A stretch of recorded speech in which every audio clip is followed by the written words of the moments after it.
Okay.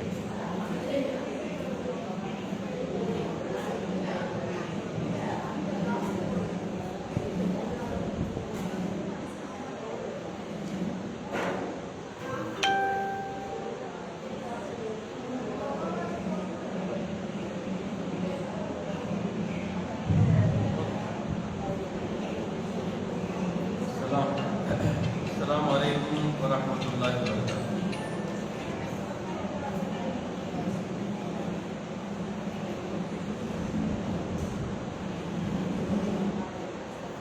Alhamdulillahi rabbil alamin. Wassalawatullahi wassalamuhu ala asyrafil anbiya'i wal mursalin nabiyina Muhammad wa ala alihi wa sahbihi ajma'in, amma ba'd.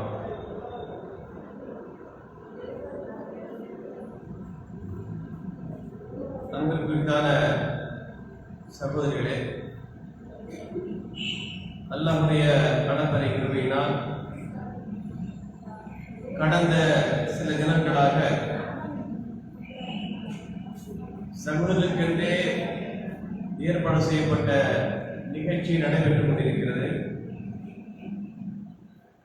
அந்த நிகழ்ச்சியின் தொடரில் இன்று தியாக பெண்கள் இந்த ஒரு தலைப்பு கொடுத்திருக்கிறார்கள். தலைப்பு கொடுத்தது கீழே பிராக்கெட்ல சஹாபியாக்கள் கொடுத்திருக்கிறார்கள். பெண்கள் தியாகம் செய்கிறது என்பது அதில் எந்த சந்தேகமும் இல்லை.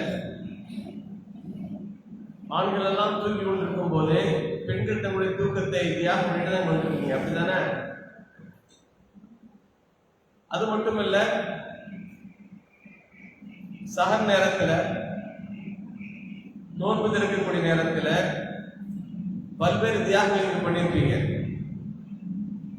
சஹருக்கான ஏற்பாடு, நோன்பு திறப்பதற்கான ஏற்பாடு, இதெல்லாம் செஞ்சிருக்கீங்க. பாத்திரம் கழிவு, அதை கழிவு, இதை கழிவு, அல்லாஹ்வுடைய பாவங்களை கழுவணும்.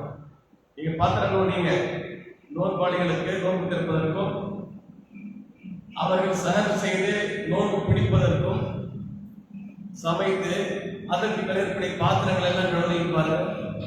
அல்லாஹ் ரப்பல் ஆலமீன் உங்களுடைய பாவங்களை கழுவார். தியாகம் என்பது தியாகம் செய்யாமல் நாம் எதுவுமே பெற முடியாது. ஒன்றை தியாகம் செய்தால் இன்னொன்றை பெற முடியும். மெழுகுவர்த்தி, அதுக்கு நமக்கு வெளிச்சம் தந்தாக்கா அது தன்னைத்தான் தியாகம் பண்ணி தன்னை உருக்கிதான் தியாகம் பண்ணுது. ஒரு ஜீவன், ஒரு குழந்தை இந்த உலகத்திற்கு வருகை தர வேண்டுமானால் அதற்கு தாய் மிகப்பெரிய தியாகம் செய்கிறார். தியாகம் என்பது மனிதனுடைய வாழ்க்கையோடு ஒன்றிணைந்த ஒரு விஷயம். தியாகம் பல வகையாக இருக்கலாம். நல்லவற்றுக்காக தியாகம் செய்யலாம், அல்ல நல்லது அல்லாத விஷயத்துக்கும் தியாகம் இருக்கலாம். இன்றைக்கு நாம தியாக பெண்மணிகள் என்று சொல்லி ஒரு தலைப்பு கொடுக்கப்பட்டிருக்கு. அதுல குறிப்பாக சஹாபியா பெண்மணிகளை பற்றி சொல்ல வேண்டும் என்று சொல்லப்பட்டது. இஸ்லாத்திற்காக தியாகம் செய்த பெண்மணிகள், சஹாபியா பெண்மணிகள், அவருடைய வரலாறு மிக நீண்ட வரலாறு. அதை குறுகிய நேரத்தில் நாம் சொல்லி முடிக்க முடியாது. இருந்தாலும் ஓரிரண்டு சஹாபியா பெண்களை பற்றி சில குறிப்புகள் மட்டும் நான் உங்களுடைய கவனத்திற்கு தருகிறேன். தியாகம் என்பது, தியாகத்திற்கு அல்லாஹ் ரப்பல் ஆலமீன் ஒரு உதாரணமாக சொல்வது கூட பெண்களைத்தான். சூரத்து தஹ்ரீம் என்ற ஒரு அத்தியாயத்தில் அல்லாஹ் ரப்பல் ஆலமீன் பெண்களை தியாக பெண்களாக சித்தரிக்கிறான். இரண்டு பெண்கள். ضرب الله مثلا للذين آمنوا امرأة فرعون إذ قالت رب ابن لي عندك بيتا في الجنة ونجني من فرعون وعمله ونجني من القوم الظالمين ومريم ابنة عمران التي أحسنت فرجها فنفخنا فيه من روحنا وصدقت بكلمات ربها وكتبه وكانت من القانتين. அந்த சூரத் தஹ்ரீமுடைய கடைசி வசனம் எடுத்து பாருங்க. அல்லாஹ் ரப்பல் ஆலமீன் 4 பெண்களை சொல்கிறார்கள். உதாரணத்திற்கு 4 பெண்கள், காஃபிர்களுக்கு 2 பெண்கள், மூமின்களுக்கு 2 பெண்கள். காஃபிர்களுக்கு உதாரணமாக அல்லாஹ் ரப்பல் ஆலமீன் 2 பெண்களை காட்டினார். மூமின்களுக்கு உதாரணமாக அல்லாஹ் ரப்பல் ஆலமீன் 2 பெண்களை காட்டுறான். காபிர்களுக்கு உதாரணமாக கூறப்பட்ட 2 பெண்கள் யாரு? அதை அல்லாஹ் ரப்பல் ஆலமீன் சொல்லி காட்டுகிறான். ضربallahu مثل للذين كفروا امرأة نوح وامرأة لوط. அல்லாஹ் தஆலா காபிர்களுக்கு லூத் அலைஹிஸ்ஸலாமுடைய மனைவியையும் நூஹ் அலைஹிஸ்ஸலாமுடைய மனைவியும் உதாரணமாக எடுத்து சொல்கிறார். காபிர்களுக்கு அல்லாஹ் ரப்பல் ஆலமீன் உதாரணமாக சொல்லக்கூடிய அந்த 2 பெண்கள் யாரு? நூஹ் அலைஹிஸ்ஸலாம், லூத் அலைஹிஸ்ஸலாமுடைய மனைவிமார்கள். இவங்க 2 நபிமார்களுக்கு மனைவியாக இருந்தும் கூட அல்லாஹ் ரப்பல் ஆலமீன் அவர்களுக்கு நேர்வழி காட்டவில்லை. மாறாக அந்த 2 பெண்களும் அந்தந்த நபிமார்கள் இந்த கணவன்மார்களுக்கு மாறாக செயல்பட்டார்கள் என்ற ஒரு தகவலை எல்லாம் சொல்றாங்க. அதே சமயத்தில் முஸ்லிம்களுக்கு அல்லாஹ் ரப்பல் ஆலமீன் உதாரணமாக கூறியிருப்பது 2 பெண்களை தான். ஒன்று யாரு? ஃபிரௌன், கொடுங்கோல் மன்னன் சொல்லப்படக்கூடிய அந்த ஃபிரௌனுடைய மனைவி. ஃபிரௌன் யார்? அந்த ரப்புக்குமுல் அஅலா, நான் தான் உங்களுடைய மிகப்பெரிய கடவுள் என்று சொன்னவன், அல்லாஹ்வுடைய மிகப்பெரிய எதிரியாக சித்தரிக்கப்பட்டவன். அவருடைய மனைவி ஆசியா அம்மையார் அவர்களை மூமின்களுக்கு ஒரு உதாரணமாக சொன்னார். அடுத்த பெண்மணி யார்? மரியம் பின்த் இம்ரான் அல்லதி அஹ்ஸனத் ஃபர்ஜஹா. மரியம் அலைஹிஸ்ஸலாம், மரியம் அலைஹிஸ்ஸலாம் அவர்களை அல்லாஹ் தஆலா உதாரணம் சொல்லி காட்டுகிறார். இந்த உதாரணத்தை நாம் பார்க்கும்போது அல்லாஹ் ரப்பல் ஆலமீன் மிக தெளிவாக சொல்லுகிறார், பெண்களால் நினைத்தால் சாதிக்க முடியும், நினைத்தால் சாதிக்க முடியும். நம்ம எல்லாம் பொம்பளைங்க, பலகீனமானவங்க, பிறகு டிபெண்ட் பண்ணி தான் இருக்கிறோம், அவங்க இல்லாம நம்ம வாழ முடியாது, ஒன்னும் செய்ய இயலாது நினைக்கிறாங்க பாத்தீங்களா? அப்படிப்பட்ட பெண்களுக்கு அல்லாஹ் ரப்பல் ஆலமீன் ஒரு உதாரணத்தை காட்டினார்.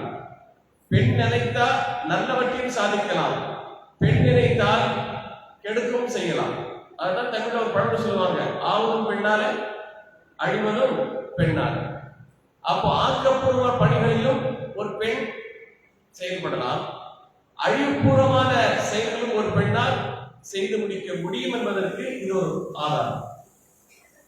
எனவே அல்லாஹ் ரப்பல் ஆலமீன் மூமின்களுக்கு காட்டக்கூடிய உதாரணம் ஃபிரௌனுடைய மனைவி ஆசியா அம்மா. அவளை பற்றி அல்லாஹ் குர்ஆனில் சொல்லி காட்டுறான்.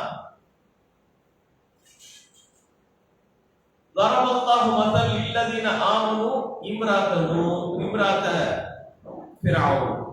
அல்லாஹ் ரப்பல் ஆலமீன் ஃபிரௌனுடைய மனைவியை உதாரணமாக சொல்கிறார். என்ன செஞ்சாங்க அவங்க? என்ன தியாகம் பண்ணாங்க?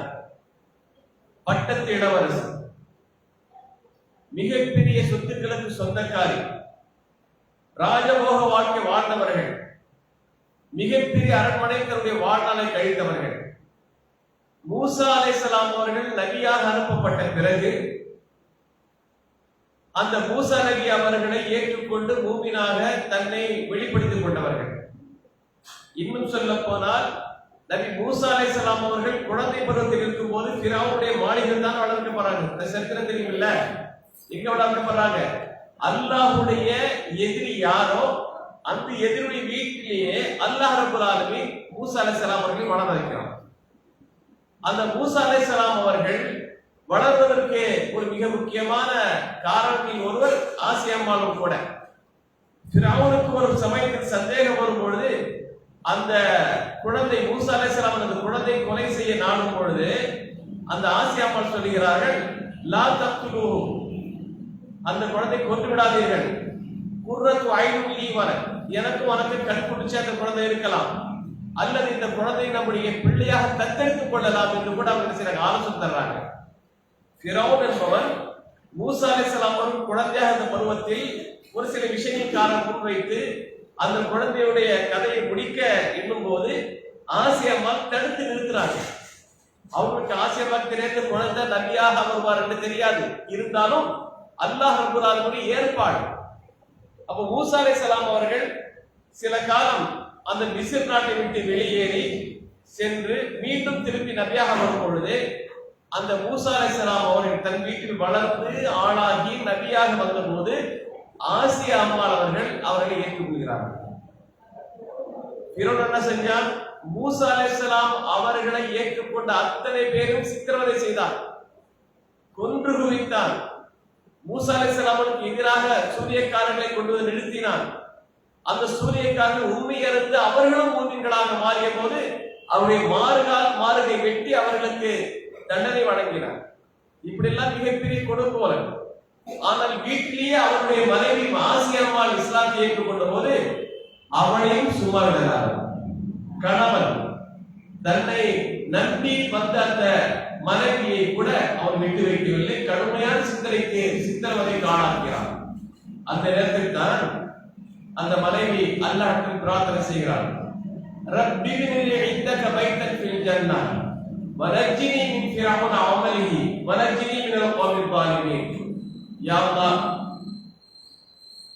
இந்த அரண்மனை நான் இஸ்லாத்தை ஏற்றுக்கொண்டதற்காக வேண்டி இந்த அரண்மனை வாழ்க்கையை துறக்க விட வேண்டிய சூழ்நிலை உருவாகிவிட்டது. இதை பத்தி கவலை இல்லை. இவன் பட்டத்து இளவரசியாக இருந்தனா இந்த அரண்மனைக்கு வெளியேற்றப்பட்டு சித்திரவதை செய்யப்படுகிறேன், அதை பத்தி எனக்கு கவலை கிடையாது. ரப்பி பினிலி இந்தக பைத்தன் ஃபில் ஜன்னah, எனக்கு நீ சொர்க்கத்தில் ஒரு வீட்டை கொடு, எனக்கு ஒரு சொர்க்கத்தில் ஒரு வீட்டை கட்டி கொடு. வனஜ்ஜினி மின் ஃபிரௌன வஅமலிஹி, ஃபிரௌனுடைய அட்டகாசம் அநியாயங்கள், அவருடைய கூட்டத்துடைய அநியாயங்களை விட்டு என்னை காப்பாற்றும் ரப்பே என்று அல்லாஹ்விடம் கையேந்துகிறார். இஸ்லாத்தை ஏற்றுக்கொண்டதற்காக வேண்டி தன்னுடைய சொகுசு வாழ்க்கையை அவர்கள் இழக்கிறார்கள், அரண்மனை இழக்கிறார்கள். அவருக்கு மிக முக்கியமாக தெரிந்தது அல்லாஹ்வுடைய மார்க்கம், நபி மூசா அலைஹிஸ்ஸலாம் கொண்டு வந்த செய்தி தான் அவருக்கு முக்கியமாக இருந்தது. எனக்கு இஸ்லாத்திற்காக, இஸ்லாம் என்றால் என்ன? அல்லாஹ்வுடைய மார்க்கம், எல்லா காலத்திலும் ஒரே மார்க்கம் தான், இஸ்லாமிய மார்க்கம் தான். அந்த இஸ்லாத்தை ஏற்றுக்கொண்டதற்காக வேண்டி தன்னுடைய சொகுசு வாழ்க்கை அவர்கள் தியாகம் பண்ணினார்கள் என்று அல்லாஹ் ரப்பல் ஆலமீன் திருமறை குர்ஆனில் சொல்லி காட்டுகிறார். எனவே நல்லவர்களுக்கும் அல்லாஹ் ரப்பல் ஆலமீன் பெண்களைத்தான் உதாரணமாக சொல்கிறார், தீயவர்களுக்கும் அல்லாஹ் ரப்பல் ஆலமீன் பெண்களைத்தான் முன்னுதாரணமாக எடுத்து காட்டுகிறார். எனவே பெண்களால் நினைத்தால் சாதிக்க முடிவதற்கு இது ஒரு ஆதாரம். அடுத்த கட்டமாக இந்த சஹாபியர் பெண்மணிகள் செய்த தியாகங்கள் பல இருக்கு, அது அத்தனையும் சொல்லி முடிக்க முடியாது. இருந்தாலும் ஒரு உங்களுக்கு தெரிந்த சில சஹாபியர் பெண்மணிகளுடைய வரலாறை மட்டும் நான் இங்கு உங்களுக்கு முன்னால் வைக்கிறேன். முதல்ல ஹதீஜா ரலியல்லாஹு அன்ஹா அவர்கள் ரசூல் ஸல்லல்லாஹு அலைஹி வஸல்லம் முதல் மனைவி. நபிகள் நாயகம் ஸல்லல்லாஹு அலைஹி வஸல்லம் அவர்கள் ஹதீஜா அம்மையாரை மணம் முடித்த பிறகு பல வருடங்களுக்கு பிறகுதான் ரசூல் ஸல்லல்லாஹு அலைஹி வஸல்லம் அவர்களுக்கு நபித்துவம் கிடைத்தது என்று உங்களுக்கு தெரியுதானே? ரசூலுல்லாஹ்வுடைய வயது எப்போ திருமணம் முடிக்கும்? என்ன வயசு? 20. ரசூல் ஸல்லல்லாஹு அலைஹி வஸல்லம் நபித்துவம் கிடைத்தது எப்போ? 40. அப்ப எத்தனை வருஷம் கல்யாணம் முடிச்சு? 15 வருஷம். திருமணம் செய்து 15 வருஷத்துக்கு பிறகு ரசூல் ஸல்லல்லாஹு அலைஹி வஸல்லம் நபியாக ஆனாங்க. அதுக்கு முன்னால நபியாக இல்ல, சாதாரண முஹம்மதாகத்தான் இருந்தாங்க. அப்ப நபிகள் நாயகம் ஸல்லல்லாஹு அலைஹி வஸல்லம் பழக்க வழக்கங்கள், நேர்மை, உண்மை சொல்லக்கூடிய அந்த தன்மை, இதெல்லாம் ஹதீஜா ரலியல்லாஹு அன்ஹா அவர்களுக்கு மிகவும் பிடித்திருந்த காரணத்தினால் அவர்களாகவே என்ன செய்றாங்க? தூதை விட்டு நபிகள் நாயகம் ஸல்லல்லாஹு அலைஹி வஸல்லம் அவர்களை மணம் முடிக்க முன் வருகிறார்கள். ரசூல் ஸல்லல்லாஹு அலைஹி வஸல்லம் முன்பாக பெரிய பெரிய செல்வந்தர்கள் எல்லாம் ஹதீஜா ரலியல்லாஹு அன்ஹா அவர்களை மணம் முடிக்க தூது விட்ட போது அனைத்தையும் மறுத்து விடுகிறார்கள். இறுதியாக அவர்களே முன் வந்து நபிகள் நாயகம் ஸல்லல்லாஹு அலைஹி வஸல்லம் அவர்கள் நபித்துவம் கிடைப்பதற்கு முன்பாக தூது அனுப்பி, ஒரு பெண்மணி தன்னுடைய தோழி மூலமாக தூது அனுப்பி அந்த திருமணத்திற்கு ஒரு ஒப்புதலை வாங்குகிறார். திருமணம் நடைபெறுகிறது. திருமணத்திற்கு பிறகு ஹதீஜா ரலியல்லாஹு அன்ஹா அவர்கள் இஸ்லாமே அறிமுகப்படுத்தப்படவில்லை, ரசூல் ஸல்லல்லாஹு அலைஹி வஸல்லம் சொல்லல. இருந்தாலும் அந்த ஹதீஜா ரலியல்லாஹு அன்ஹா அவர்கள் நல்ல குணநலவாதியாக இருந்த காரணத்தினால், நல்ல பண்புகள் அவர்களுக்கு இருந்த காரணத்தினால் தன்னுடைய கணவருக்கு செய்ய வேண்டிய பணிவிடைகளை முழுவதுமா செய்தார்கள். நல்லா புரிஞ்சுக்கிடுங்க. இன்னைக்கு கணவன் கையில காசு பணம் இல்லாவிட்டா மனைவி எப்படி நமக்கு நல்லாவே தெரியும். ஆனால் இப்ப செல்வ சீமாட்டி மக்கமா நகரத்திலே மிகப்பெரிய செல்வந்தியாக இருந்தவர்கள் தான் ஹதீஜா ரலியல்லாஹு அவர்கள். அவர்கள் தான் கொள்முதல் செய்து மற்ற வியாபாரிகள் எல்லாம் வியாபாரம் செய்தார்கள். ஈவன் ரசூல் ஸல்லல்லாஹு அலைஹி வஸல்லம் அவர்கள் கூட ஹதீஜா ரலியல்லாஹு அன்ஹா பொருட்களை வாங்கித்தான் வியாபாரத்தில் ஈடுபட்டார் என்பது சரித்திரம் சொல்கிறது.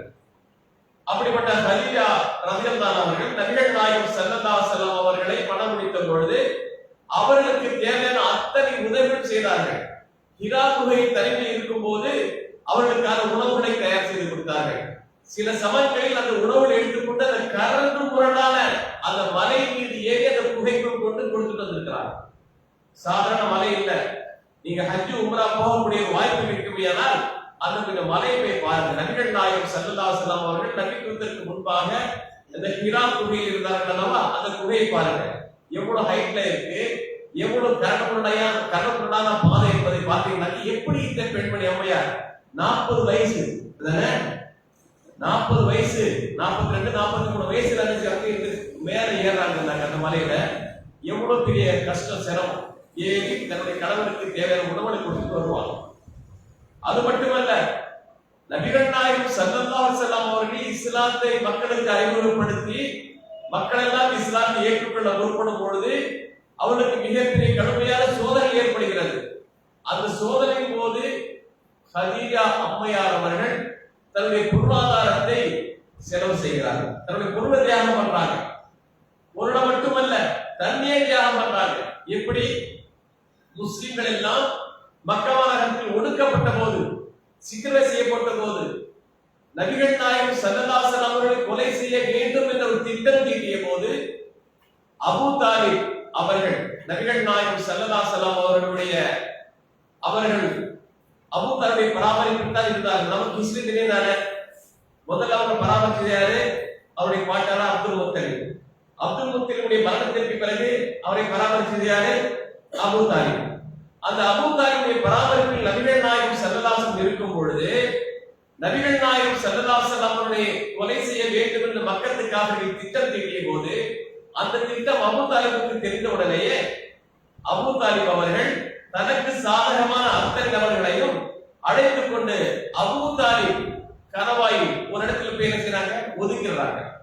இன்னும் சொல்ல போனா பக்கத்து காபிர்களை நெருக்கடி கொடுக்கிறாங்க. சோசியல் பைகாட் சொல்லப்படக்கூடிய சமூக பகிஷ்காரம், ஊரை விட்டு ஒதுக்கி வச்சாங்க. அப்போ 3 ஆண்டுகள் கிட்டத்தட்ட அந்த ஒரு பகுதியில் ஒடுக்கப்படுறாங்க. ஒடுக்கப்படும் மட்டுமல்ல, என்ன தீர்மானம் போகிறார் தெரியுமா? அந்த அபூ தாலிப் கணவாயில் இருக்கக்கூடிய அந்த முஸ்லிம்களையும் முகமது ஸல்லல்லாஹு அலைஹி வஸல்லம் ஆதரவு இருக்கக்கூடியவர்களையும் அவருக்கு பேசக்கூடாது, திருமண உறவை வைத்துக் கொள்ளக்கூடாது, வியாபாரம் எதுவும் செய்யக்கூடாது என்றெல்லாம் மிகப்பெரிய தெரிகிறார்கள். இன்றைக்கு இருப்பது போன்று கடை வீதிகள் நம்ம நினைச்சா போய் கடை சாமான் இல்லையா, அந்த மாதிரி சூழல் இல்ல. வெளியூர்களில் இருந்து வியாபாரிகள் சரக்கை கொண்டு வந்து மக்காவில் விற்று விட்டு சென்று விடுவார்கள். இப்படிதான் நம்மளுடைய கலாச்சாரம். அப்படிதான். அந்த அடிப்படையில் வியாபாரிகள் உணவுப் பொருட்களை மற்ற விஷயங்களை மக்கமா நகரத்துக்கு கொண்டு வந்து விற்க வரும் பொழுது மக்களுக்காக என்ன செய்வாங்க தெரியுமா? அதிக விலை கொடுத்து அவங்க வாங்கிப்பாங்க. அந்த பொருட்கள் அவர்களுடைய பகுதிக்கு போகவே போகாது. முஸ்லிம்கள் வாழக்கூடிய பகுதிக்கு போகவே போகாது. அதனால் என்ன ஏற்பட்டது? பட்டினி, பசி, கடுமையான வறுமை ஏற்பட்டது. அந்த நிலையில் அங்கு இருக்கக்கூடிய மக்கள் இலை தழைகளை சாப்பிட்டு தன்னுடைய உயிரை காப்பாற்றிக் கொண்டிருந்தார். எவ்வளவு சிரமம் பாருங்க, எவ்வளவு கஷ்டம் பாருங்க. இலை தழைகளை சாப்பிட்டு அந்த காய்ந்த தோல்களை தண்ணீரில் ஊற வைத்து அதை சாப்பிட்டிருக்கிறார். அதனால் அன்று தங்கியிருந்த மக்களுடைய உடல்நலம் கடுமையாக பாதிக்கப்படுகிறது. ஹதீஜா ரலியல்லாஹு அன்ஹா ஏற்கனவே நான் சொன்னேன், மிகப்பெரிய செல்வம் உள்ளவர்கள். அவங்க என்ன செய்யறாங்க? தன்னுடைய உறவுக்காரர் ஹக்கீம் இப்னு ஹிஸாம் அவர்கள் சொல்லி தன்னுடைய சொத்தில் தன்னுடைய பொருளாதாரத்திலிருந்து இந்த மக்களுக்கு உதவி செய்வதற்காக வேண்டி முழுமையாக அவர்கள் ஈடுபட்டார்கள். இந்த கட்டத்தில் தான் ஹதீஜா ரலியல்லாஹு அவர்கள் கடுமையான உடல்நலம் குறைவு ஏற்பட்டு இறுதியாக 3 ஆண்டுகள் கழித்து அந்த ஊர் விட்டு விலக்கி வைத்த அந்த விஷயத்திலிருந்து வெளியே வந்த பிறகு, மக்காவுக்கு வந்த பிறகு அவர் உடல்நலம் ரொம்ப பலகீனப்பட்டு இறுதியாக இறந்து விடுகிறார் ஹதீஜா ரலியல்லாஹு அன்ஹா. அப்ப நபிகள் நாயகம் ஸல்லல்லாஹு அலைஹி வஸல்லம் அவர்களை திருமணம் செய்து அவர்கள் நபியாக தன்னை அறிமுகப்படுத்திய பிறகு ஹதீஜா அவர்கள் முழுக்க பக்கபலமாக இருந்து நபிகள் நாயகம் ஸல்லல்லாஹு அலைஹி வஸல்லம் அவர்களுக்கு வெளியே சென்று வரும்போது அவர்களுக்கு பல்வேறு தொல்லைகள் தரப்பட்டது, பல்வேறு இன்னல்கள் கொடுக்கப்பட்டது. அப்புறம் மனம் நொந்து போய் வீட்டுக்குள் வரும்போது அவர்களை தேற்றி ஆறுதல் சொல்லி உற்சாகப்படுத்தி மீண்டும் தாவா களத்தில் அவர்களை முனைப்போடு செயல்பட வைத்தது ஹதீஜா ரலியல்லாஹு அன்ஹா அவர்கள். தன்னுடைய செல்வத்தையும் அதற்காக தியாகம் பண்ணார்கள், தன்னுடைய வாழ்க்கையும் தியாகம் பண்ணார்கள். எனவே தான் நபிகள் நாயகம் ஸல்லல்லாஹு அலைஹி வஸல்லம் அவர்கள் ஹதீஜா அம்மையாருடைய தியாகத்தை மறக்காமல் மௌத்தா போகும் வரைக்கும் அவருடைய நினைவோடு வாழ்ந்தார்கள் என்று நமக்கு சரித்திரம் சொல்கிறார். எந்த அளவுக்கு என்றால் நபிகள் நாயகம் ஸல்லல்லாஹு அலைஹி வஸல்லம் தன்னுடைய வீட்டை விட்டு வெளியே ஆயிஷா இருக்கிறாங்க. வீட்டை விட்டு வெளியே போவதெல்லாம் ஹதீஜாவுடைய நினைவோடு தான் வெளியே போவாங்க. மௌத்தா போறாங்க. ஒரு கட்டத்தில் ஆயிஷா சொல்றாங்க, ஆமா அந்த பல்லில்லாத கிழங்கை போட்டு இப்படி நினைச்சிட்டு இருக்கீங்க.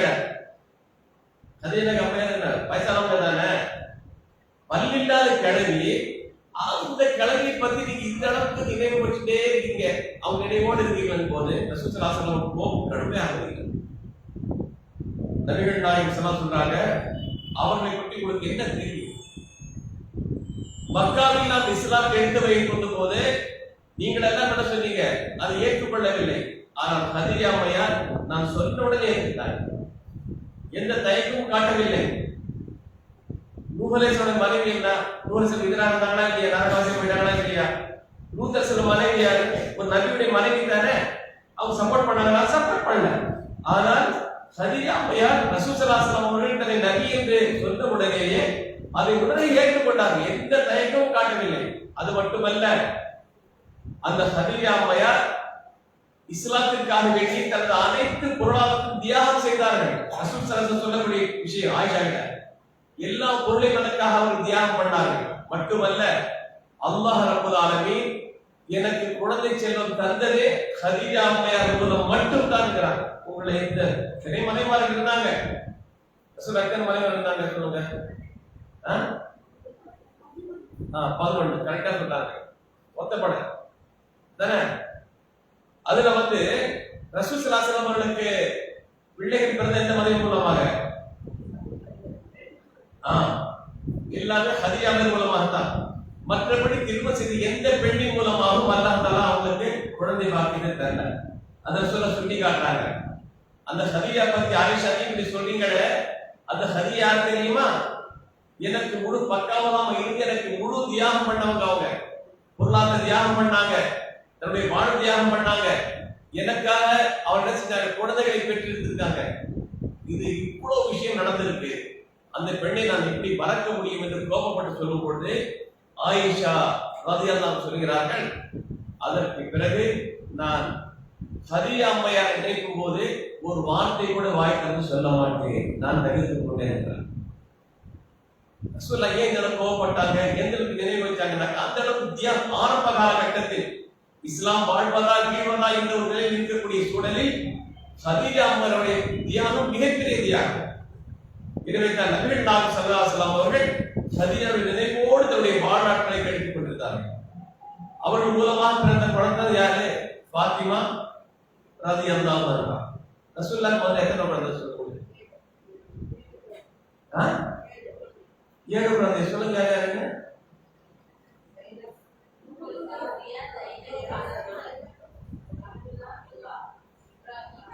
ஆம்பளை போய் சொல்லுங்க முதல்ல. அப்துல்லா, அப்துல்லா, காசிம், இப்ராஹிம். இப்ராஹிம் யாருக்கு பிறந்தது? மனைவி அவங்க அடி புரியுங்களா? ஏற்கனவே சொன்னேன் இல்லையா, மனைவிமார்களே ஹதீஜாக்கு மட்டும்தான். இப்ராஹிம் பிறந்தது யாருக்கு? அடிமை பெண்.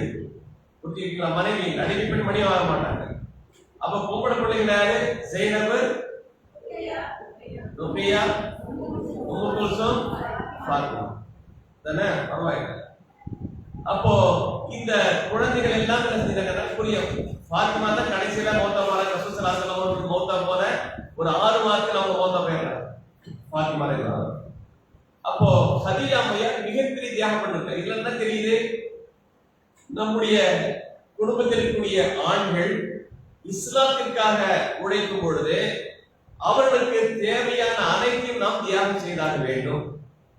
நேரத்தை தியாகம் பண்ணோம், உங்களுடைய மற்ற விஷயங்களை தியாகம் பண்ணோம், பொருளாதாரத்தை தியாகம் பண்ணோம். சுயநலமாக வாழக்கூடாது. தான் நல்லா இருக்கணும், நம்மளுடைய குடும்பம் மட்டும் நல்லா இருக்கணும், மார்க்க விஷயங்களை அதை பற்றி கவலை இல்லாமல் எல்லாம் இருக்கக்கூடாது. அதற்காக நம்முடைய தியாகங்களை செய்தாக வேண்டும் என்பதை ஹதீஜா அம்மையார் நமக்கு ஒரு மிகப்பெரிய ஒரு உதாரணமாக தெரிவித்தார். அடுத்ததாக நேரத்துக்கு மேல சுருக்கமாக சொல்லிட்டு போறேன்.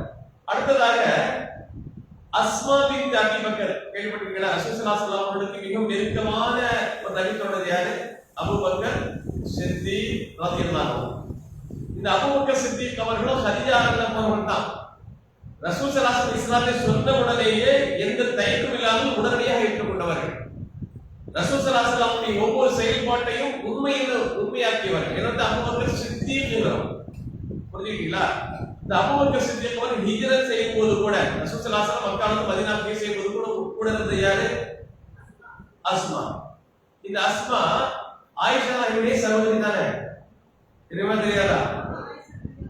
ஆயிஷாவுடைய சகோதரி. ஆனால் உடன் பிறந்த சகோதரி அல்ல, பாப்பா வழி சகோதரி. எல்லாம் புரிஞ்சுக்கணும். உடன் பிறந்த சகோதரி இல்ல. சிலருக்கு ஆயிஷாவுடைய சகோதரி நினைச்சிருப்பீங்க, அது ஆயிஷா சகோதரி தான், பாப்பா வழி சகோதரி அவங்க. அந்த அஸ்மா பின்த் அபீ பக்கர் அவரும் மிகப்பெரிய ஒரு தியாகம் செஞ்சிருக்கிறார்.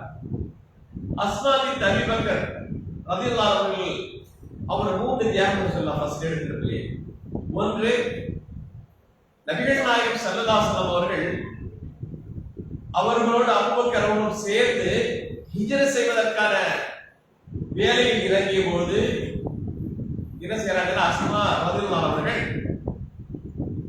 உணவு பதார்த்தம் தயார் பண்றாங்க. இன்னைக்கு போல காசு எடுத்துக்கிட்டு உடனே ஹோட்டல் சாப்பிடறவங்க கிடையாது. தேவைப்படக்கூடிய உணவு, தேவைப்படக்கூடிய தண்ணீர் எல்லாமே வீட்டுல இருந்தே கொண்டு போகணும். அப்படி இல்லையா? காசு கொடுத்தா ஒரு பாட்டி கிடைச்சது, தண்ணி பாட்டில் கிடைக்காதா?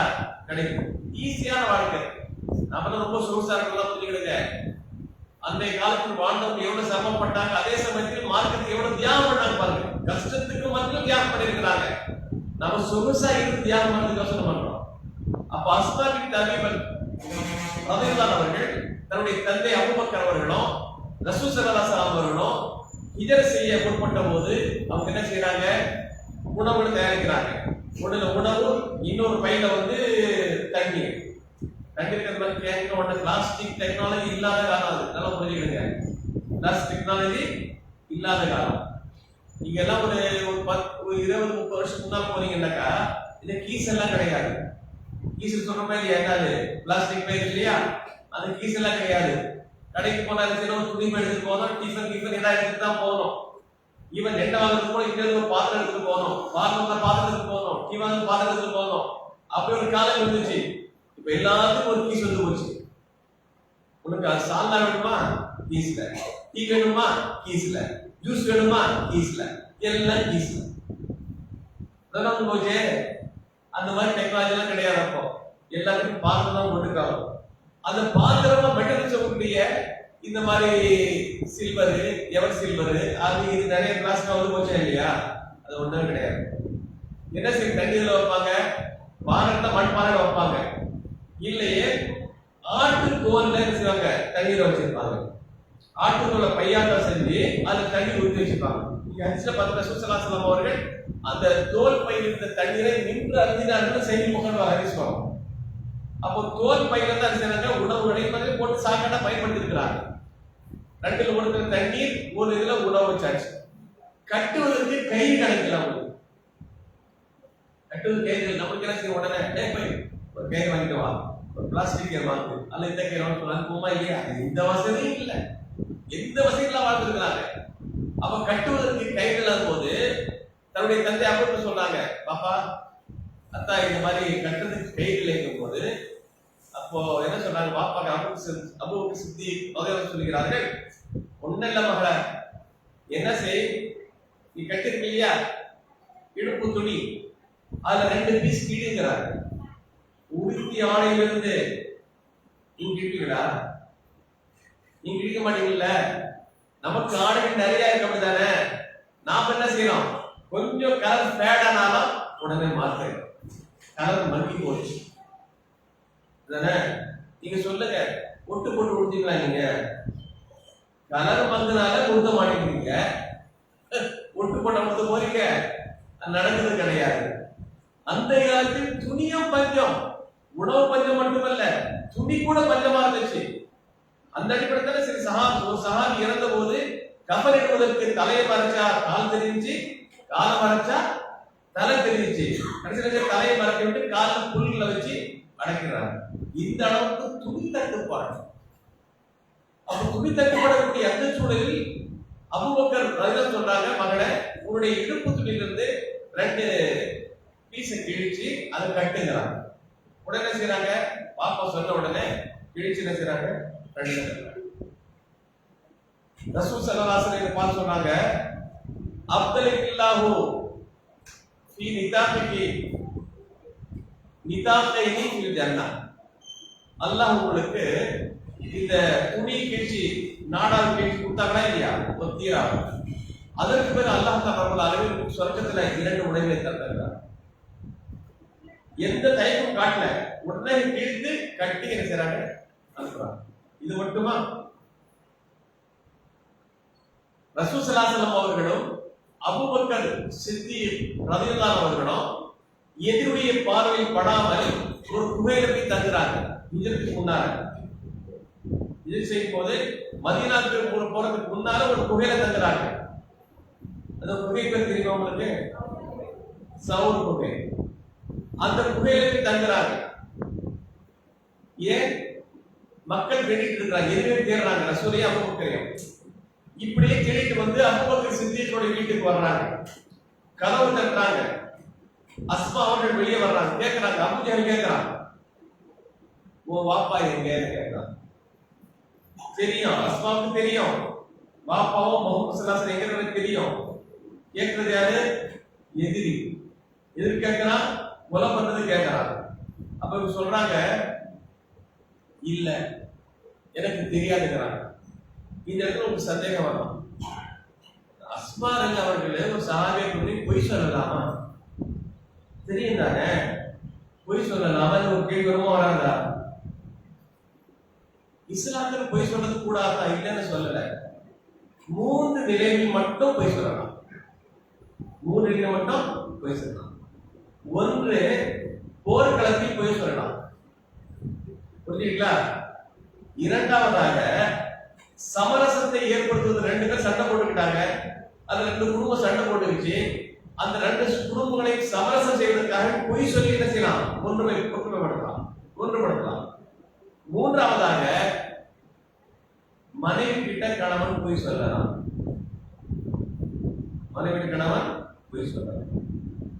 அப்போ போர்க்காலத்தில் பொய் சொல்லலாம் என்னும் போது என்ன, இவங்க வந்து கொலை பண்ண போறாங்க. அப்ப அது பொய் சொல்லித்தான், காப்பாற்ற பொய் சொல்லித்தான் ஆகணும். கிட்டத்தட்ட போர்ல இருக்கு. இப்ப சாதாரண உங்க வீட்டுல ஒரு அநியாயமான ஒருத்தர் மிரட்டிட்டு வரான்னு வச்சுங்களேன், அவர் ரூட்ல போது தச்சுக்கிறார், நல்லவர் அநியாயமாக ஒரு கொலைக்காரன் அவரை கொலை செய்யறேன்னு அநியாயமா ஓடி வரானாக்கா வந்து கருத்து கேட்கிறான், ஏமா இங்க யாரா ஓடி வந்தாங்களா? ஆமா, இங்கதான் இருக்கா, கேட்காங்க போடுறாரு. தெரியுதா? நீங்க என்ன செய்ய, தீமைக்கு துணை போயிட்டீங்க, அப்படித்தானே? ஒரு அநேக துணை கொடுமா இல்லையா? அதற்காக ஒரு போர்க்களத்தில் பொய் சொல்றது போல பொய் சொல்லிதான் ஆக, வேற வழி கிடையாது. ரெண்டாவது, சமரசம் செய்வதற்காக பொய் சொல்லலாம் இருக்கு. நம்ம மக்கள் நல்லா இருக்க 2 பேரையும் பொய் சொல்லி பிரிச்சுவாங்க, தலைகீழ செய்வாங்க. அது பண்ண இருக்கக்கூடாது. அப்ப என்ன நடக்குது, நீங்க தெரியாது சொல்லும் போது ஓங்கி ஒரு ஆரம்பிக்கலாம். அபூஜஹல் அங்க விட்ட உடனே அவர்கள் காதில் அணிந்திருந்த கம்மல், லோலான்னு சொல்ல கம்மல், அது அறுந்து போய் விடுது. ஓங்கி ஒரே அடித்தான். அவங்க செய்யல, அதை பத்தி கவலையே படல. இதற்காக வேண்டி அடி வாங்கி நம்ம தியாகம் பண்றதுல எந்த விதமான பிரச்சனை பிசாமமே இருக்கிறாங்க.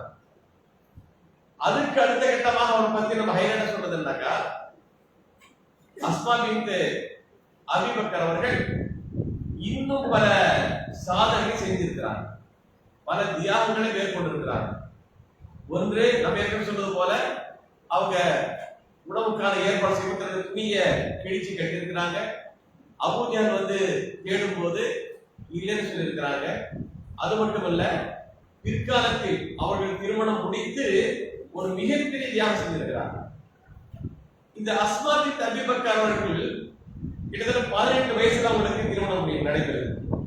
அஸ்மா அந்த திருமணம் நடக்கும் பொழுது அவருடைய கணவர் வசதி வாய்ப்புகள் இல்லை, வெறும் ஒரே ஒரு குதிரை மட்டும், அது ஒட்டகம் மட்டும் தான் அவர்கிட்ட இருக்கு. மாப்பிள்ளை கணவர் கிட்ட மற்ற எந்த சொத்தோ செல்வம் எதுவுமே கிடையாது.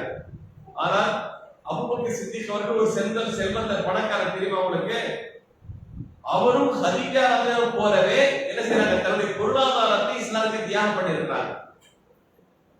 அப்படி எப்படி தியாகம் பண்ணியிருக்காங்க? ரசூல் ஸல்லல்லாஹு அலைஹி வஸல்லம் அவர்களும் அபூபக்கர் அவர்களும் மக்காவிலிருந்து புறப்பட்டு மதீனாவுக்கு போகும்போது அபூபக்கர் சித்திக் அவர்கள் வீட்டில் உள்ள அவ்வளவு திர்ஹம் தீனார் தான், தங்க காசு வெள்ளி காசு. அந்த காலத்துல தங்க வெள்ளி தான். இப்போ பேப்பர் கரன்சி போச்சு இல்லையா? அப்பொழுது பேப்பர் கரன்சி கிடையாது, புரிஞ்சுக்கிட்டீங்களா? அப்போது வெள்ளி தங்கம் இதுதான் நாணயங்களா இருந்துச்சு. அதை வெள்ளி தங்க நாணயத்தை எல்லாத்தையும் அடித்து போயிடுறாரு, சொல்லாம போயிடுறாரு. அபூபக்கருடைய வாப்பா கொஞ்சம் கண்டு தெரியாம போச்சு அவருக்கு. அவர் வீட்டுல வந்து கேட்கிறாரு, பையன் வெளியே போனானே எல்லா பொருளையும் அடித்து போயிட்டானா, குடும்பத்தை நண்பர்கள விட்டு போயிட்டானா, உங்களுக்கு ஒண்ணு இல்லாம விட்டு போயிட்டானா போது அஸ்மா என்ன செய்யறாங்க தெரியுமா? பொடி பொடி கூழாங்கற்களை எடுத்து அந்த பையில நிரப்பி அது மேல துணியை போட்டு மூடி அவர் பாப்பாவுடைய கையை குடிச்சிட்டு வந்து நேரா, இல்ல பாப்பா இல்ல பாட்டா தான் அப்பா தானே பாப்பாட இது ஒண்ணும் இல்ல, அவர் குடும்பத்துக்காக விட்டுட்டு தான் போயிருக்காரு சொல்லி அவர் கையை வேலை நட வைக்கிறாங்க. அவர் அப்படியே தடுக்கிறார். ஓ விட்டு போயிருக்கானா, பரவாயில்ல, குடும்பத்தை கவனித்து தான் போயிருக்கிறார்.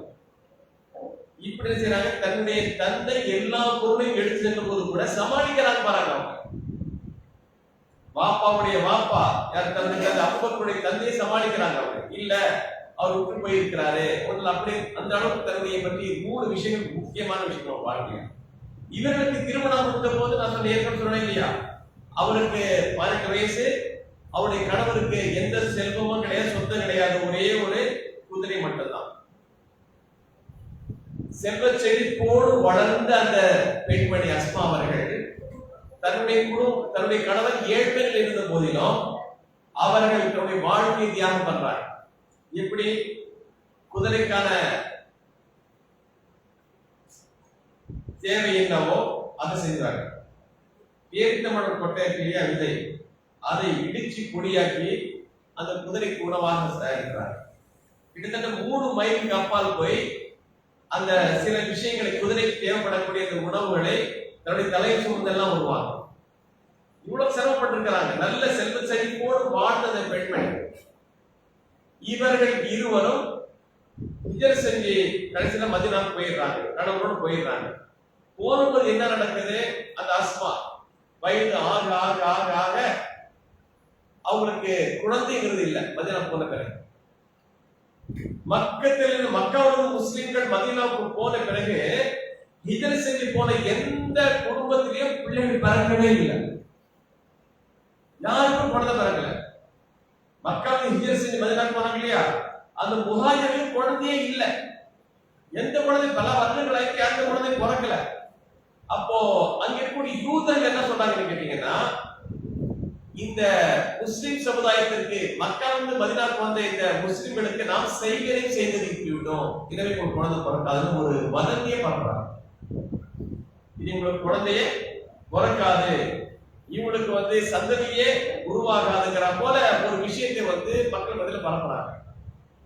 இப்படிப்பட்ட சூழலில் அல்லாஹ் ரப்பல் ஆலமீன் அந்த அஸ்மாவுக்கு அப்துல்லாஹ் என்கிற குழந்தையை கொடுக்கிறார். மதீனாவில் பிறந்த முதல் குழந்தை அதுதான். மக்காவிலிருந்து மதீனாவுக்கு போன முஸ்லிம்களில் முதலாக குழந்தை யாருக்கு பிறகுது? ரொம்ப நாளைக்கு பிறகு யாருக்கு பிறகுது கேட்டீங்கன்னா, அந்த அஸ்மா பின்த் அபீ பக்கருக்கு தான் குழந்தைய பிறகுது. அவருடைய பேர் அப்துல்லா.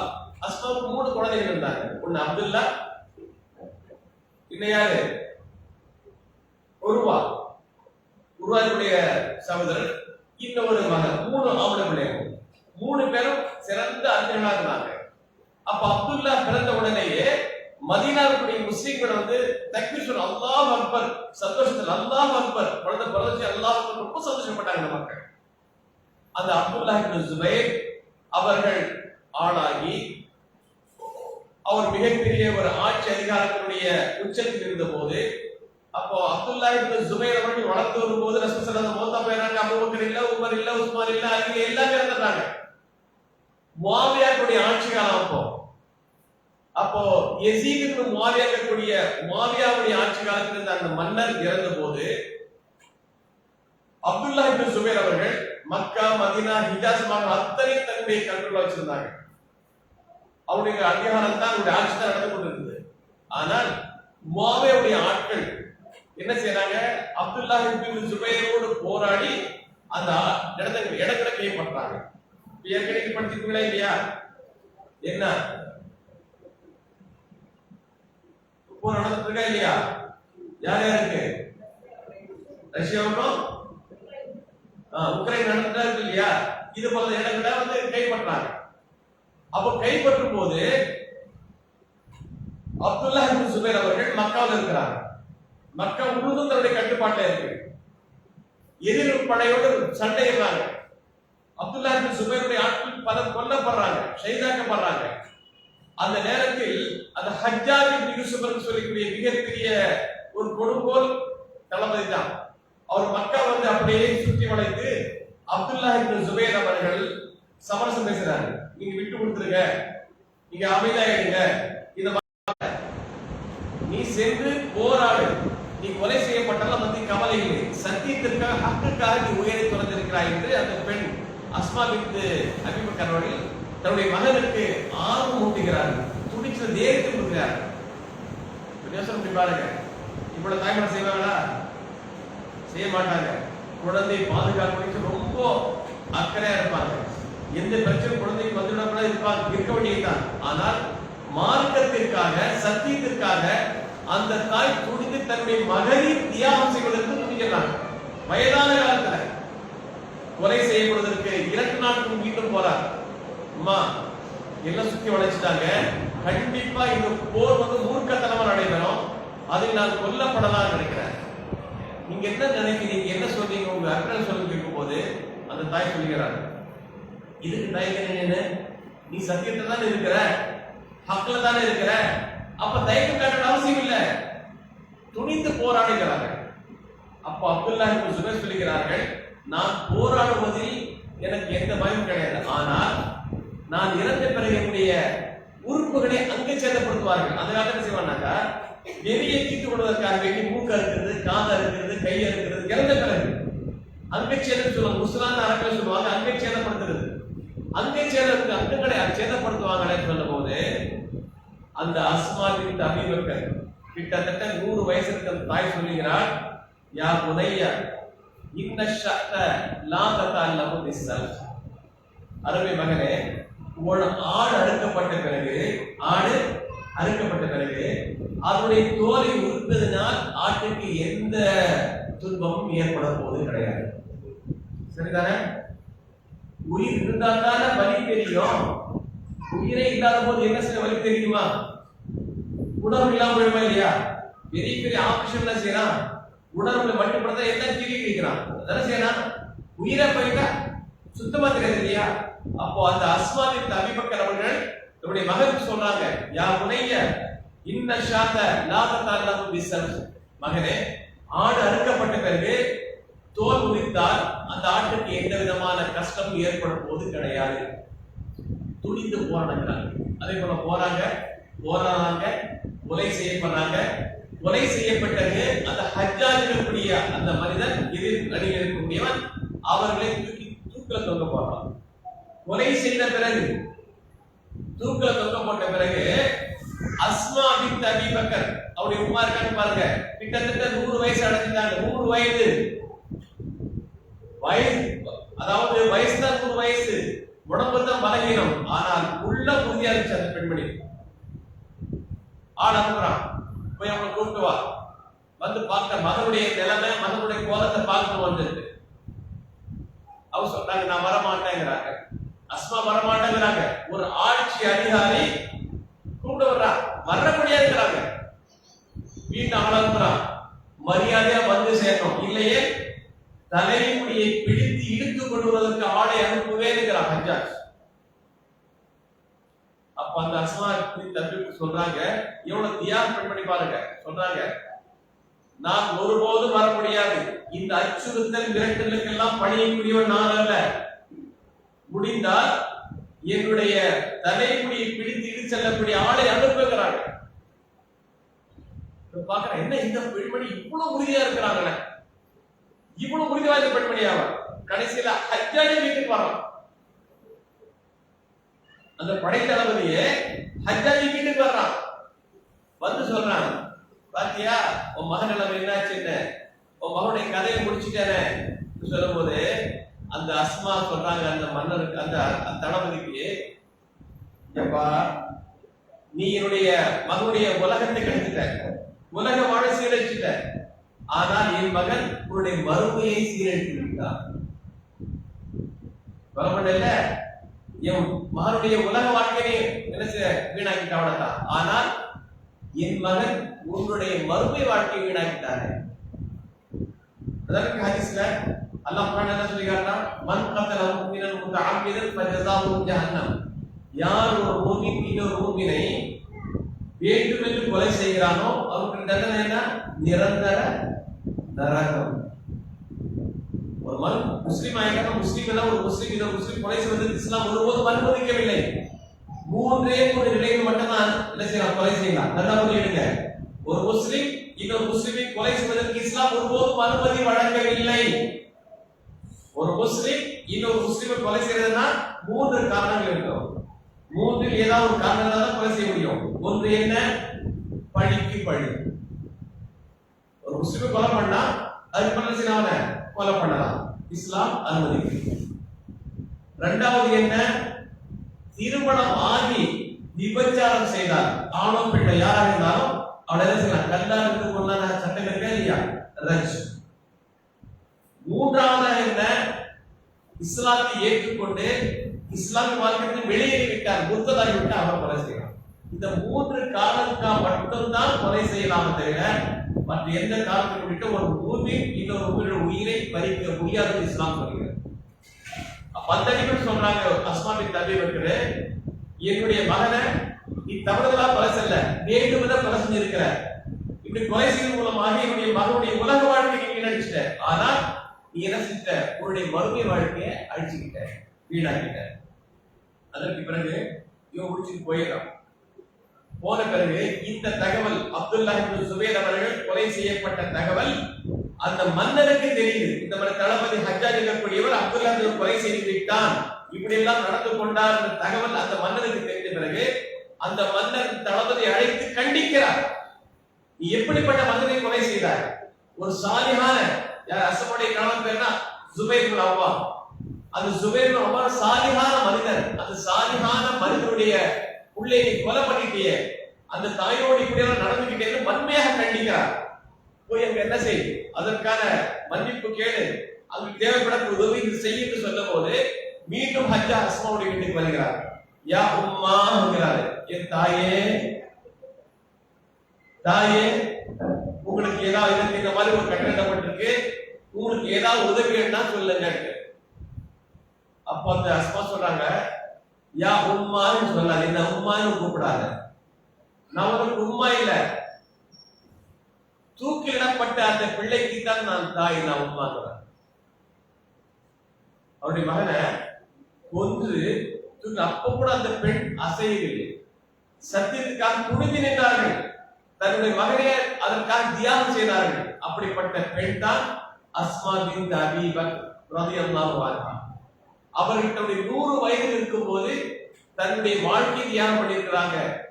பல்வேறு கட்டங்களில் இஸ்லாத்திற்காக பல்வேறு தியாகம் செய்வதோடு இறுதியாக தன்னுடைய மகனையே சத்தியத்திற்காக தியாகம் செய்த பெண்கள் தான் அஸ்மா பின்த் அபீ பக்ர் ரலியல்லாஹு அன்ஹா. சுருக்கமா சொல்லி முடிச்சாச்சு. அதுல எடுத்து உம்மு சலமா. உம்மு சலமா யாருக்கு தெரியுமா? யாருன்னு? யார் உம்மு சலமா? ரசூலுல்லாஹ்வுடைய மனைவி வந்து உம்மு சலமா இருக்காங்களா? சரி. இந்த உம்மு சலமா அவர்களும் ஒரு பின்னால ஒரு பெரிய தியாகம் பண்ணாரு. உண்மையிலேயே இவர்களுக்கெல்லாம் எப்படி இந்த அளவுக்கு துணிச்சல் தைரியம் வந்து யோசனை பண்ண வைக்கிறது. இந்த உம்மு சலமா ரலியல்லாஹு அவர்கள் முதல்ல ரசூல் ஸல்லல்லாஹு அலைஹி வஸல்லம் அவர்களுக்கு வாக்கப்படுறதுக்கு திருமணம் செய்வதற்கு முன்பாக அபூ சலமா அவர் பேர் அப்துல்லா அவர்களுக்கு முதல்ல மனைவியாக இருந்தாங்க. அந்த உம்மு சலமாவுடைய முதல் கணவர் அப்துல்லா அவர்கள் பத்ர் போரில் கலந்து கொண்டார். அதுல காயம் ஏற்பட்டது. மீண்டும் போர்க்களத்தில் கலந்து கொண்டார். அதிலும் அவருக்கு மிகப்பெரிய ஒரு காயம் ஏற்பட்டது. இந்த நிலையில் தான் என்ன நடக்குது கேட்டீங்கன்னா, அவர் அந்த காயத்தின் காரணமாக காயம் முற்றி அது பல்வேறு பிரச்சனை உருவாக்கி இறுதியாக இறந்து வருகிறார். அதற்கு பிறகு திருமணம் முடிக்கிறார். இந்த உம்மு சலமா ரலியல்லாஹு அவர்கள் இஸ்லாத்தை ஏற்றுக்கொண்ட மக்களில் முதலாக இஸ்லாத்தை ஏற்றுக்கொண்ட மக்களில் இவரும் ஒருவர். உம்மு சலமா அபூ சலமா ரெண்டுமே முஸ்லிம்கள். இவங்க ரெண்டு பேரும் என்ன செய்யறாங்க, மக்காவில் சித்திரவதை செய்யப்படும் போது இந்த கணவன் மனைவி ரெண்டு பேரும் அபிசீனாவுக்கு ஹிஜ்ரத் செஞ்சு போறாங்க. உங்களுக்கு தெரியல சரித்திரம். மதீனாவுக்கு ஹிஜ்ரத் செஞ்சு ரெண்டு தடவை எங்க போனாங்க, அபிசீனாவுக்கு ஹிஜ்ரத் செஞ்சு போனாங்க. அப்போ அபிசீனியாவுக்கு ஹிஜ்ரத் செய்து செல்லும் பொழுது இந்த ரெண்டு பேரும் போறாங்க. உம்மு சலமா போறாங்க, கணவன் மரியா போறாங்க. மக்காவிடம் மக்கள் திருந்திட்டாங்க. இப்ப கொடுமைகள் அங்க இல்ல, சித்திரம் இல்ல, நார்மலான இயல்பான நிலைக்கு மக்கா வந்து சொன்ன உடனே இவங்க மக்காவுக்கு வர திரும்பி வராங்க. வந்து பார்த்தா நிலைமை மாறவில்லை, அதே நிலைமை தான் தொடருது. என்ன போது என்ன செய்யறாங்க, சரி வந்து நாம் புறப்பட்டு போயிடாது முடிவு பண்ணிடுறாங்க. முடிவு பண்ணி என்ன செய்யறாரு, உம்மு சலமாவுடைய கணவர் அபூ சலமா ஒரு வாகனத்தை ஏற்பாடு செய்து அதில் தன்னையும் தன்னுடைய மனைவியும் கை குழந்தையும் ஏற்றிக் கொண்டு மக்காவிலிருந்து மதீனாவுக்கு புறப்படுவதற்காக தயாராக போறாங்க. போகும்போது உம்மு சலமாவுடைய குடும்பத்தினர் அவருடைய கணவருடைய குடும்பத்தினர் ரெண்டு பேருக்கு ஒரு மோதல் ஏற்படுது. அப்போ உம்மு சலமாவுடைய குடும்பத்தில் என்ன செய்யறாங்கன்னு கேட்டீங்கன்னா, பனு முகைரா கூட சேர்ந்தவங்க. அவங்க என்ன செய்யறாங்க, உம்மு சலமாவுடைய கணவன் சொல்றாங்க, நீங்க போறதா போங்க மதீனா, எங்களுடைய பிள்ளையை நம்ம அனுப்ப மாட்டோம், நீங்க பக்கத்துக்கு போங்க, நாம் அனுப்ப மாட்டோம். தன்னுடைய அந்த பெண் மகளை அவங்க அழைச்சிட்டு போயிடுறாங்க. கணவன் மனைவி பிரிச்சிடுறாங்க. நீங்க போறதா போங்க, நான் ஒரு போது இந்த பொம்பளை நம்ம உம்மு சலமா விட மாட்டோம், நாம் கூட்டு போயிடுறாங்க. இத பார்த்ததும் உம்மு சலமாவுடைய கணவனுடைய வீட்டுக்காரங்க என்ன செய்யறாங்க, அது எப்படி நம்ம பிள்ளைகிட்ட பெண்ணை பிரிச்சு கொண்டு போயிட்டீங்க இல்லையா, அப்ப குழந்தை நீங்க பிரிச்சிருப்பீங்க, அந்த குழந்தை யாரு பண்ணது, தகப்பன் குழந்தை தானே, அந்த குழந்தைய அவங்க பறிச்சு போயிடுறாங்க. அந்த குழந்தையை எடுக்கக்கூடிய விஷயத்தில் தள்ளுபடி ஏற்படுது. அந்த குழந்தை வச்சுட்டு இவங்க எடுக்க சின்ன பச்சிலம் பாலம் குழந்தை, இவங்க எடுக்க அவங்க எடுக்க அந்த குழந்தையுடைய கையே பாதிக்கப்படுது. பிஞ்சு கை தானே, சின்ன குழந்தை பிஞ்சு கை தானே, இவங்க சண்டையில இங்க இருக்கு அங்க இருக்கு இங்க இருக்கு அங்க இருக்க அந்த குழந்தையுடைய கையே பாதிக்கப்படும். இறுதியாக அந்த உம்மு சலமாவுடைய கணவர் குடும்பத்தினர் அந்த குழந்தை எடுத்து போயிடுறாங்க. பாத்தீங்கன்னா கணவர் ஒரு பக்கம், மனைவி ஒரு பக்கம், பச்சிலம் குழந்தை ஒரு பக்கம். எப்படிப்பட்ட மனநிலை யோசனை பண்ணி பாருங்க. இன்னைக்கு விவாகரத்து பெற்ற தலாக்விடப்பட்ட பெண் கூட என்ன செய்ய போராடுவா, தன் குழந்தை தன்னோடு இருக்க வேண்டும் தானே போராடுறான். இதுதானே எவ்வளவு போராட்டம் நடக்குது இல்ல, குழந்தை வச்சு. கணவன் இல்லை எனக்குதான் வேணாமா, மனைவி எனக்குதான் வேணாமா, கடைசியில போட்டு ஏதோ திருப்பி ஏதோ ஒன்றதுல இருக்கும் குழந்தை. உன்னோட கணவன் இருக்கும், அல்ல மனைவி இருக்கும் இன்றைய காலகட்டத்துல. ஆனா அங்க எப்படி தெரியுமா, 3 பேரும் 3 திசையில இருக்கிறாங்க. கணவன் என்ன செஞ்சாரு, மனைவி தன்னை விட்டு பிரிந்தாலும் அவங்க பிரியல, பிரிச்சு எடுத்து போனாலும், குழந்தை பறிக்கப்பட்டு போனாலும் அவர் மதீனாவுக்கு போய் சேர்ந்துடுறாரு.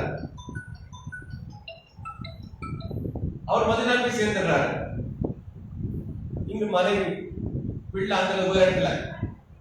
இங்க உம்மு சலமா ரலியல்லாஹு அவர்கள் தன்னுடைய கணவரோடு போய் சேர வேண்டும் என்பதற்காக எப்படியாவது மதீனாவுக்கு போயிடலாம் என்பதற்காக வேண்டி கிட்டத்தட்ட 1 வருட காலம், 1 நாள் 2 நாள் அல்ல, 1 வாரம் 2 வாரம் அல்ல, 1 மாசம் 2 மாசம் அல்ல, கிட்டத்தட்ட 1 வருட காலம் வரைக்கும் மக்காவுக்கு வெளியே வந்து அபுதாஹ்ங்கிற இடத்துல டெய்லி உட்கார்ந்து அழுது உட்கார்ந்து இருப்பாங்க கணவரோடு போய் சேர்வதற்காக. அன்றாடம் வந்து உட்கார்ந்து அழுகுறது, திருப்பி வீட்டுக்கு போயிடுறது, வீட்டுல வந்து அழுகுறது, இதே நிலை. ஒரு கட்டத்தில் உம்மு சலமாவுடைய குடும்பத்தை சார்ந்த ஒரு மனிதர் பார்க்கிறாரு, பாவம் இந்த பெண்ணு இவ்வளவு பாதிக்கப்பட்டு அழுது புலம்பி இங்க வந்து உட்கார்ந்து போன கடவுளுக்கு சேர்ந்துங்கிறான, அநியாயம் பண்ணாங்க சொல்லிட்டு அவர் குடும்பத்துல போய் பேசுறாரு. ஏன்பா இவ்வளவு அநியாயம் பண்ணீங்க? அந்த பெண் உம்மு சலமா அவர்கள் அவங்க கடவுள் பேருக்கு உங்களுக்கு என்ன தடை? நீங்க உங்களுக்கு இறக்கவே இல்லையா? உங்க உள்ளத்துல ஈரமே இல்லையான்னு சொல்ல பார்த்தா, சரி சரி போய் சேரட்டும் பர்மிஷன் கொடுத்துறாங்க. பர்மிஷன் கொடுத்த பிறகு என்ன செய்யறாங்க, கணவனுடைய வீட்டுக்காரங்க அந்த குழந்தை தூக்கி போனாங்க இல்லையா, அவங்க குழந்தை திரும்ப தாய்க்கு கொண்டாந்து கொடுத்துறாங்க. கொடுத்த உடனே செய்யறாங்க, அந்த குழந்தையை தூக்கி கொண்டு எப்படி போறது சரியா, வேறு வழி இல்லாமல் ஒரு ஒட்டகையில் ஏறி தன்னுடைய குழந்தை தன்னுடைய வழியில வச்சுட்டு அப்படியே புறப்பட்டு போயிட்டே இருக்கிறாங்க. தன்னை இப்ப நீங்க ஹஜ்ஜி அரபுரான் போயிருந்தா தெரியும், தனிங்கிறது மஸ்ஜித் ஆயிஷா இருக்காங்க மக்காவில. மஸ்ஜித் ஆயிஷா பள்ளி ஒண்ணு இருக்குமா இல்லையா, அந்த இடத்துல தனி. அந்த இடத்துக்கு போகும்போது தான் ஒரு நபர் வருகிறார். அவர் பார்க்கிறார், என்ன ஒரு பொம்பளை தன்னந்தனியாக ஒரு குழந்தை வச்சுக்கிட்டு இந்த பாலைவனத்துல பிரான்ஸ் லேசானது இல்லையா, துணையே இல்லையே, இந்த ஆபத்தை வரலாம்னு வச்சுட்டு, ஏமா எங்கம்மா போறேன்ட்டு என்னுடைய கணவரை தேடி நான் போறேன்னு சொல்லும் போது, அந்த மனிதர் அந்த பெண் மீது உம்மு சலமாவில் இறக்கப்பட்டு அந்த குழந்தையும் அந்த தாயையும் ஒட்டகத்தில் ஏற்றி பார்த்துட்டு இவர் நடந்தே போறாரு. ஒட்டகத்தில் நடந்தே போய் கிட்டத்தட்ட மக்கால மதினா போறது சில 500 கிலோமீட்டர் கிட்டத்தட்ட போய் ஆகும். ஒட்டகம் எவ்வளவு வேகத்துல போகும், அதை பிடிச்சி நடத்தி எடுத்து பிடிச்சி ஓடிட்டு போகும்போது எவ்வளவு வேகம், எவ்வளவு நாள்ல போகும். அப்ப இடத்துல தங்கி தங்கி தங்கி போகும்போது அதற்கான ஏற்பாடு போறாங்க. இறுதியாக கூபாங்கக்கூடிய இடத்துல போன பிறகு என்ன செய்யறாங்க, சொல்றாங்க, அம்மா உங்களுடைய கணவர் இந்த பகுதியில் தான் இருக்கிறார், எனவே உங்களுடைய கணவர் போய் சேர்ந்து போகிறார். சுருக்கமாக சொல்லுகிறேன். அப்போ இந்த உம்மு சலமா ரலியல்லாஹு இருக்கிறார்கள். இப்படி கஷ்டப்பட்டு சிரமப்பட்டு நான் மதீனாவுக்கு வந்து சேர்ந்தேன். சேர்ந்த பிறகு என்னாவது, மதீனா வந்த பிறகுதான் பத்ர் உஹது நடைபெறுது. அந்த போர்க்களத்தில் அவருடைய கணவர் பாதிக்கப்பட்டு உயிரிழந்த பிறகு அந்த நேரத்தில் அஸ்மா உம்மு சலமா சொல்கிறார்கள், ஒரு முறை என்னுடைய கணவர் அபு சலமா அவர்கள் ரசூல் ஸல்லல்லாஹு அலைஹி வஸல்லம் அவருடைய சபையிலிருந்து ஒரு விஷயத்தை கேட்டு வந்து என்னிடம் சொன்னார். என்ன விஷயம் சொன்னா, ஒரு மனிதனுக்கு ஒரு முசீபத், ஒரு சோதனை ஏற்படும் போது இந்த துஆவை ஓதினால் அல்லாஹ் ரப்பல் ஆலமீன் அவளுக்கு நல்ல ஒரு பரிகாரத்தை தருவார் என்று சொன்னாங்கன்னு தன்னுடைய கணவர் அபு சலமா உம்மு சலமா சொல்றாங்க. அது என்ன துஆ? யாருக்கு ஒரு பிரச்சனை ஏற்படுகிறதோ இன்னா லில்லாஹி வ இன்னா இலைஹி ராஜிஊன் சொல்லிட்டு, அல்லாஹும்ம அஜிர்னி ஃபீ முஸீபத்தி வஹ்லுஃப் லீ கைரன் ஃபிஹா. யா அல்லாஹ், எனக்கு இந்த முஸீபத், இந்த பிரச்சனையில எனக்கு நன்மை கொடு, எனக்கு சிறந்ததை பரிகாரமா கொடு என்று சொன்னால் அல்லாஹ் ரப்பல் ஆலமீன் சிறந்த பரிகாரத்தை தருவான் என்று ரசூல் ஸல்லல்லாஹு அலைஹி வஸல்லம் சொன்னாங்க அப்படின்னு மனைவியுடன் சொல்கிறார். உம்மு சலமா மனைவி சொன்ன உடனே இவங்க நினைக்கிறாங்க, அந்த நிலையை கணவர் இறந்துட்டாரு, கணவர் என்ன சொன்னாரு, துவா சொல்லிட்டு இல்லையா, அந்த துவாவை ஓதிட்டு சொல்றாங்க, அபு சலமா என்ற அந்த கணவரை விட சிறந்த நபர் யார் எனக்கு கணவரா வர முடியும்னு உட்கார்ந்துருக்காரு.